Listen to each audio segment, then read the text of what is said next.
Hello tout le monde, on se retrouve sur le podcast et aujourd'hui je voulais parler de l'infidélité.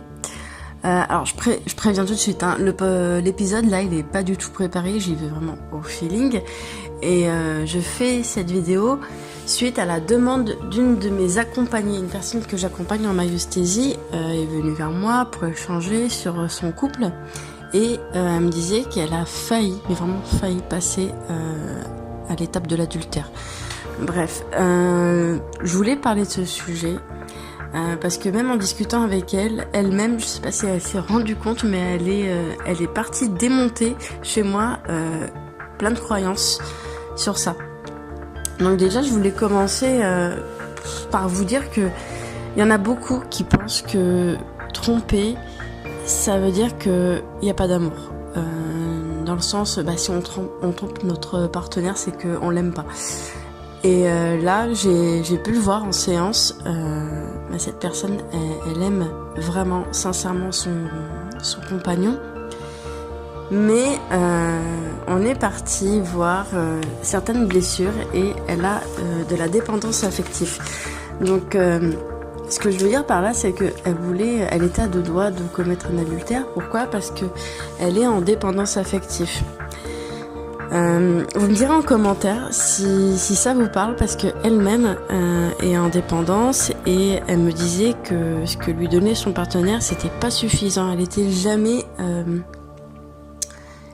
satisfaite. C'était jamais assez. Il fallait toujours qu'il en fasse plus, toujours plus. Et ça c'est ce qui arrive quand on est en dépendance affective. Malgré que l'autre nous prouve par les mots, par les actions qu'il y a de l'amour.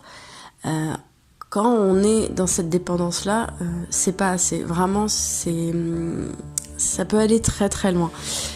Donc là, on est parti voir ces blessures. Donc il y avait la blessure de rejet, forcément, d'abandon, et en plus, il y avait de l'humiliation derrière. Donc moi, pourquoi je fais cet épisode aujourd'hui, pour vous dire que je vais mettre encore une touche de spiritualité parce que voilà, j'adore ça, je baigne dans ça, donc forcément.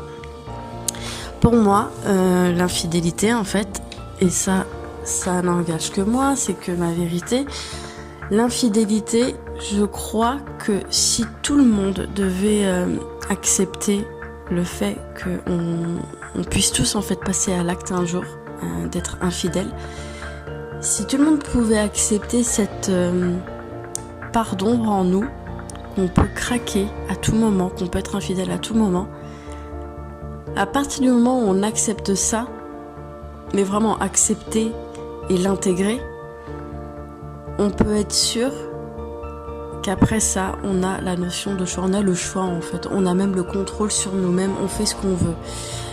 Et quand je dis on fait ce qu'on veut, voilà, on est chacun libre façon de parler, mais on a tous après un contrôle si on a envie d'aller vers de l'infidélité ou de la fidélité. Quand on prend conscience de ça, que tout le monde peut craquer, hein, qu'on est tous humains, qu'on peut craquer, à partir de ce moment-là, vraiment, on peut faire un travail sur nous, on peut se rééduquer notre mental et nous poser à nous-mêmes la question, pourquoi je vais tromper mon partenaire ? Pourquoi ?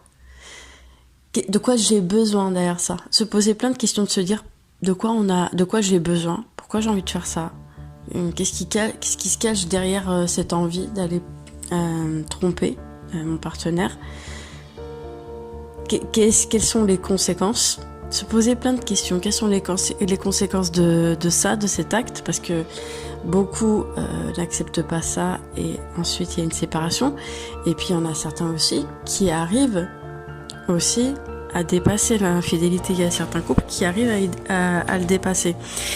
Là, je vais encore rentrer je vais pas me disperser, mais là, on va rentrer encore dans un autre sujet, c'est que je le vois souvent sur ma page et même en privé avec des personnes que j'accompagne, quand elles me disent « Ah non, mais moi, si on me trompe, c'est pas possible, c'est niette, hein, moi je me sépare de la personne, c'est un non négociable. » Et quand on discute bien, au fond, quand je discute avec ces personnes qui me disent ça, elles me disent « Bah oui, mais ma mère, elle m'a dit ça. » Ouais, mais ma sœur, elle pense comme ça. Ma mère pense comme ça, ma sœur pense comme ça, mes tantes, ma grand-mère pense comme ça. On pense comme ça. En fait, ces femmes, elles s'intègrent aux femmes de leur famille. Là, encore une fois, là, je vais vraiment, si je fais cet épisode aujourd'hui, c'est aussi pour parler de ça, parce que il y en a beaucoup qui se disent moi, non. Alors qu'au final, c'est pas elles qui parlent, c'est la famille, les femmes qui les entourent. Et quand on creuse, quand je leur dis mais c'est ta mère ou c'est ta tante, mais toi, réellement, toi, est-ce que tu serais capable de pardonner une infidélité?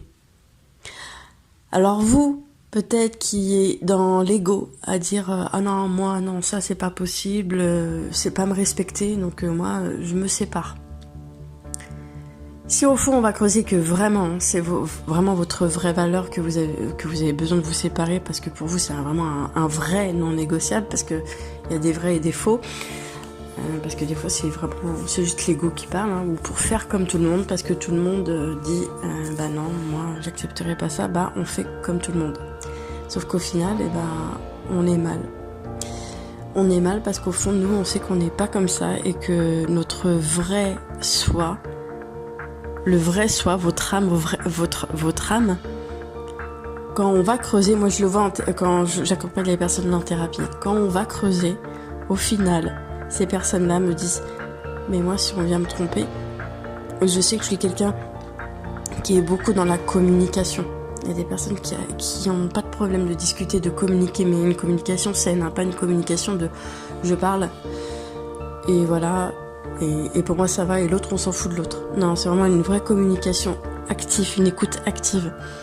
Et ces personnes-là, quand elles viennent me voir en maïeusthésie et qu'on travaille sur ça, on voit au final qu'elles me disent, très souvent hein, j'entends, ah oui non, moi je suis pas comme ça. C'est vrai, certaines me disent, moi ça me dérangerait pas de discuter et de savoir pourquoi mon compagnon il a fait ça, discuter, savoir qu'est-ce qu'il y a à améliorer, qu'est-ce qu'il y a à changer dans le couple pour dépasser ça. Quitte à même aller voir un thérapeute de couple, hein, faut pas avoir honte, hein, tout le monde voit des thérapeutes. Donc voilà. Donc je voulais parler de ça aujourd'hui parce qu'il y avait aussi ce sujet-là dans l'infidélité que je voulais parler, parce que beaucoup suivent le troupeau, parce que le troupeau dit non, moi je pourrais pas supporter ça. Et au final, il y en a, ça leur va très bien, hein, vivre leur vie, et puis voilà. Mais il y en a, c'est pas dans leur vraie essence de dire non, moi non. Alors qu'en fait, certaines femmes sont un peu plus éveillées que certaines, beaucoup plus ouvertes et qui peuvent communiquer et améliorer leur couple. Voilà.